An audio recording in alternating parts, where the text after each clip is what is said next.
What's going on, guys? My name is Austin. This is the Bodies in Business podcast. And today I'm going to talk about why you might want to introduce some sauna sessions into your wellness protocol. So, why are saunas beneficial? They are beneficial because they sensitize the brain to endorphins. They improve cardiovascular function. They improve overall longevity. They increase heat shock proteins. They activate FOXO3, and they can also increase growth hormone. All sounds amazing, to be honest. And I want to briefly give you reasons why all these happen. So for sauna usage, whenever we get into a sauna, we release these things called dynorphins in the body, okay? Dynorphins actually make us feel bad. It makes us feel uncomfortable. Endorphins, most people know what those are, but endorphins actually make us feel good.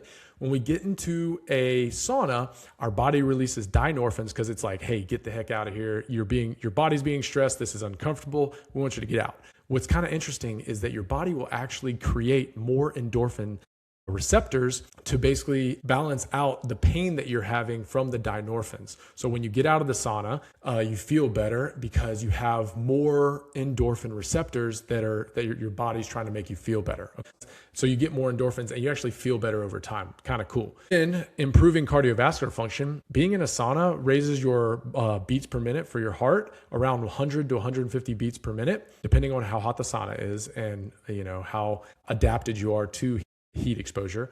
But that is almost the same beats per minute that you would get in a moderate cardiovascular exercise, right? So like riding a bike or running or something like that. So that's why it's good for your heart. It improves overall longevity because over time, you have these things called heat shock proteins that repair damaged proteins in our body because just living a normal life, your body actually damaged protein in your body. And so these heat shock proteins actually go in and repair those damaged proteins. Along with that, there's this thing called the FOXO3, and FOXO3 activates DNA repair. So the heat is actually really good for repairing proteins in our body and then also repairing DNA.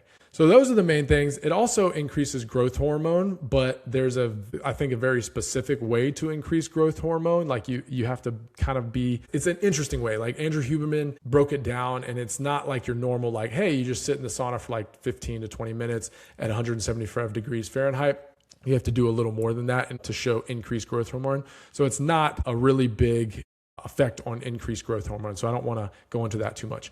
But the protocol, if you want to start using sauna, that has the most benefits that they've said is, oddly enough, it's around 60 minutes for a whole week. They said 57 minutes was like the amount of time if you spread that over a week long time. So if you do 15 to 20 minute sessions throughout the week, that's around probably 3 to 4 sessions, right? Depending on how long you're sitting in there. And so you want to space that out over the week. You don't want to just do all 4 or 3 sessions in one day. That's not how your body's actually going to get the stimulus all the time. And so the frequency is 3 to 5 times per week. But if you do 3 or 4 times per week, that's great. Duration 15 to 20 minutes per session. The temperature is from 175 to 200 degrees Fahrenheit or 80 to 90 degrees Celsius. You want to be in a dry sauna when you're doing this. And then also you get stronger effects after exercise. All right. So that's all I got, guys. If you want to introduce some sauna usage or sauna sessions into your wellness protocol, I think it's very beneficial. I just told you about all the benefits, but also be careful when you're doing this. You don't want to get it too hot. You don't want to go too long. So, gradually build yourself up into this, and it can be super helpful. That's all I got, guys. Hopefully that was helpful. If you want more information, just reach out, ask me. Happy to help. Get after it.